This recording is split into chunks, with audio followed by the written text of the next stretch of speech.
بسم اللہ الرحمن الرحیم، السلام علیکم۔ میں آپ کا میزبان سمیع ابراہیم اور آپ دیکھ رہے ہیں ہمارا سوشل میڈیا۔ بڑی خبر ہے اور بریک ہو چکی ہے، اب تو ہر جگہ آ چکی ہے۔ علی امین گنڈا پور، عمران خان صاحب نے ان کو ہدایت کر دی ہے، آفیشیلی اس بات کی کنفرمیشن ہو گئی ہے۔ سہیل آفریدی نئے وزیر اعلیٰ ہوں گے، نوجوان ہیں، انہوں نے پارٹی کے جو اسٹوڈنٹس ونگ ہے اس سے اپنے کیریئر کا پولیٹیکل کیریئر کا آغاز کیا تھا۔ ضلع خیبر سے ہیں، یہ وہ ضلع ہے جو قبائل جب مرج کیے گئے کے پی کے میں تو ان کے اس میں یہ ایریا تھا۔ بنانے کی بڑی وجہ یہ ہے کہ وہ اس وقت جو ایریا ہے اس میں آپریشن چل رہا ہے، وہاں پہ لوگوں کے بڑے تحفظات ہیں، لوگ بڑے خفا ہیں اور وہ توقع یہ کر رہے تھے کہ ڈائلاگ سے مسئلہ حل ہوگا، لیکن وہاں پر جو بے چینی ہے اور جو ایک خان صاحب کو، عمران خان کو جو فیڈ بیک آیا، اس پر انہوں نے یہ فیصلہ کیا کہ جہاں پر آپریشن ہو رہا ہے، جو سب سے متاثرہ علاقہ ہے، وہاں کا بندہ اس کو میں وزیر اعلیٰ بناؤں، جو پارٹی کو بھی لے کے چلے اور وہ جو آپریشن ہے اس کو بھی وہ عمران خان صاحب کی فلسفی ہے کہ وہ آپریشن نہیں مانتے، ان کا یہ کہنا ہے کہ ڈائلاگ سے معاملہ حل ہونا چاہیے، یہ جو قتل و غارت ہے یہ مسئلے کا حل نہیں۔ لیکن آج دو تین جو باتیں ہوئیں، وہ ایک تو آج خان صاحب نے میڈیا سے گفتگو کرتے ہوئے کہا کہ مجھے اندازہ ہے کہ میڈیا پر بڑی پریشانی ہے، بڑا ان پر دباؤ ہے، تو اس لیے اگر میری بات سے کوئی کسی کو تکلیف پہنچی تو میں اس پہ معذرت کرتا ہوں۔ وہ اعجاز احمد جو رپورٹر تھے جن کے ساتھ عمران خان صاحب کی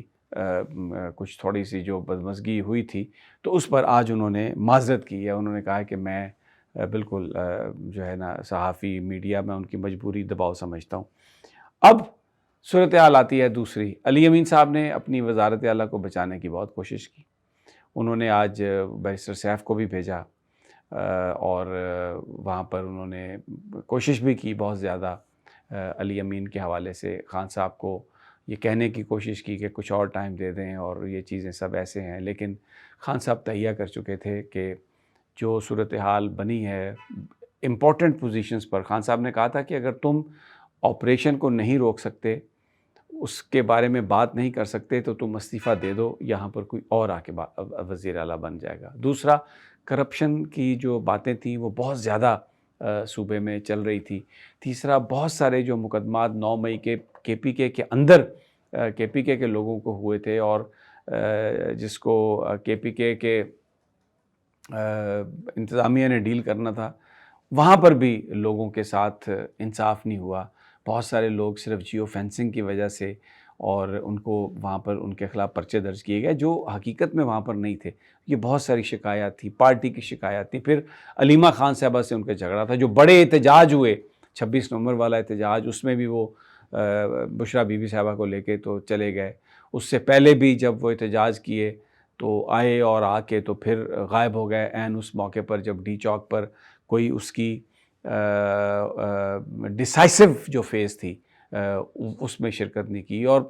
حوالہ دیا لوگوں نے خان صاحب کو۔ ابھی یہ جو کشمیر میں مطالبات منوانے کے لیے جو ایک ایفرٹ ہوئی جس میں کشمیری باہر نکلے، لیکن وہ اس وقت تک واپس نہیں گئے جب تک انہوں نے اپنے مطالبات ایکشن کمیٹی نے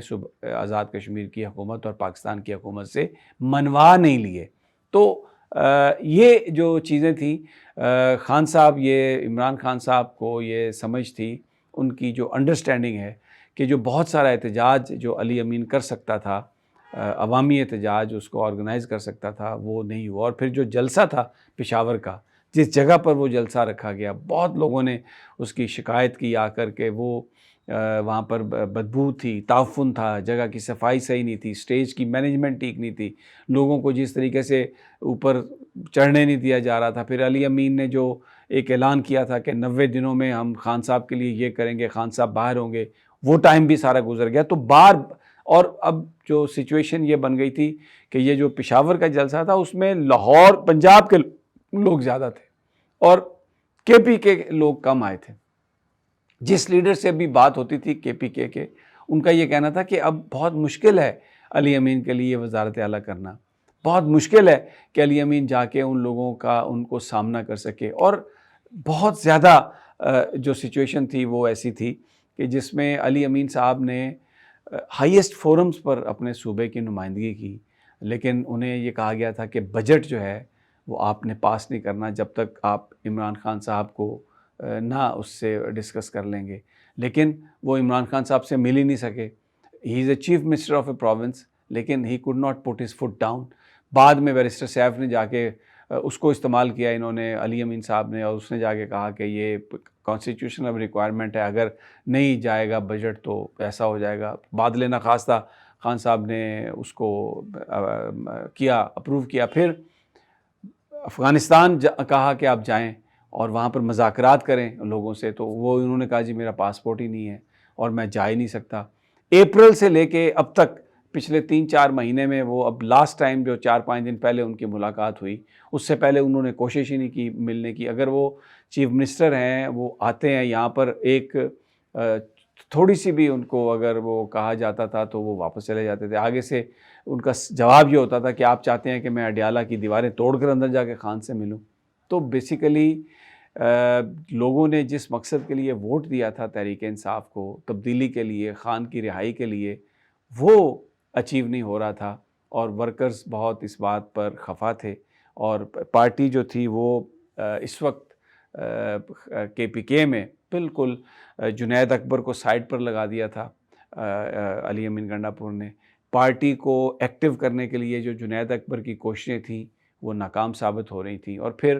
علیمہ خان صاحبہ کے بارے میں جو گفتگو کی، تحفظات تو تھے، لیکن اس کے بعد آ کے علی امین گنڈا پور نے ٹی وی پروگرام، ایک ویڈیو مطلب نشر کی، جس میں انہوں نے کہا کہ وہ ایجنسیوں کے ساتھ ہیں. تو اس پر عمران خان صاحب کو بڑا دکھ ہوا. وہ اپنی فیملی کو نہیں چاہتے کہ وہ پالیٹکس میں آئے، اور انہوں نے علیمہ خان صاحبہ سے کہا کہ آپ میرے بہاف پر بیانات نہ دیا کریں، پارٹی دے گی، یا اگر کوئی میں نے میسیج دینا ہے تو یہ نورین جو ان کی بہن ہے، نورین صاحبہ، وہ یہ بیان دیں گی.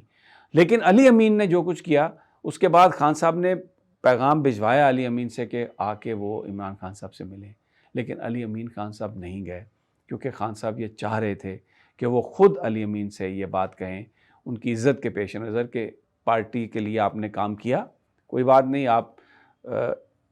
اس وقت اب ضرورت ہے کہ کسی اور کو وزیر اعلیٰ بنایا جائے تو آپ سٹیپ ڈاؤن کر جائیں. لیکن علی امین نے اوائڈ کیا، نہیں گیا. تو اس پر پھر آج سلمان اکرم راجہ موجود تھے، بیرسٹر سیف بھی تھے وہاں پر، بیرسٹر علی ظفر بھی وہاں پر موجود تھے، تو ان کی موجودگی میں یہ ساری بات ہوئی. اور رائے سلمان جو بشرا بی بی صاحبہ کے وکیل ہیں، وہ باہر آئے، تو انہوں نے یہ بات بتائی کہ علی امین گنڈا پور صاحب کے حوالے سے خان صاحب نے کہا ہے کہ آپ ہٹ جائیں. اور سہیل آفریدی، میں نے آپ سے کہا ینگ ہیں بڑے، لیکن ابھی سے سوشل میڈیا پر بہت سارے جو پرو گورنمنٹ اکاؤنٹس ہیں وہ پرانے کلپس نکال کے ان کے چلانا انہوں نے شروع کر دی ہیں، اور ایک تاثر دینا شروع کیا ہے کہ بہت کوئی انتہا پسند ہے، کوئی جنگجو ہے، اب کیا سرائی ہو جائے گی، اب کوئی مقابلے کی صورتحال ہو جائے گی، کوئی وفاق کے ساتھ لڑائی کی. ایسا بالکل کچھ نہیں ہے. خان صاحب کی یہ واضح ہدایت ہے جو میرے ذرائع بتا رہے ہیں، کنفرنٹریشن نہیں، اپنے حق کی بات کرنی ہے، آئین اور قانون کے اندر رہ کر بات کرنی ہے. وفاق کو یہ بتانا ہے کہ صوبوں کے یہ حقوق ہیں، خاص طور پر مائنز اینڈ منرلز جو ہے اس کے حوالے سے خان صاحب بڑے ٹچی ہیں کہ وہ قانون پاس نہیں ہونا چاہیے، اور جو صوبوں کا حصہ ہے وہ صوبوں کو ملنا چاہیے. اور اس کو ایک لیوریج کے طور پر بھی پی ٹی آئی استعمال کرنا چاہتی ہے کہ اگر وفاق یہ چاہتا ہے، کیونکہ ایک نئی امینڈمنٹ کی بات ہو رہی ہے جس میں کہ یہ جو منرلز ہیں، خاص طور پر ریئر ارتھ منرلز، ان کو باہر بیچنے کا جو منصوبہ ہے، وہ وفاق اس پر ایک پوری ایکسیس چاہتا ہے. تو یہ بہت ساری چیزیں پھیلی ہوئی تھی جس کی بنا پر خان صاحب نے یہ فیصلہ کیا ہے. لیکن یہ بظاہر اس فیصلے کا مقصد یہ ہے کہ وفاق کے ساتھ اچھے تعلقات ہوں اور میننگ فل ڈائلاگ ہو اور معاملے کا حل نکلے. اور خاص طور پر اب جس طرح عمران خان صاحب جیل میں ہیں، تو اگلے منظرنامے کے لیے الیکشن اور ساری دوسری چیزیں، اس کے لیے جو پی ٹی آئی کے پاس جو ایک لیوریج ہے کے پی کے کی گورنمنٹ کا، وہ صحیح طریقے سے استعمال ہو سکے. جو علی امین نے بالکل ایک بلینک چیک وفاق کو دے دیا تھا اور وہ کوئی بات ہی نہیں کر رہے تھے. اگلی ویڈیو تک اجازت، اللہ نے کے بعد.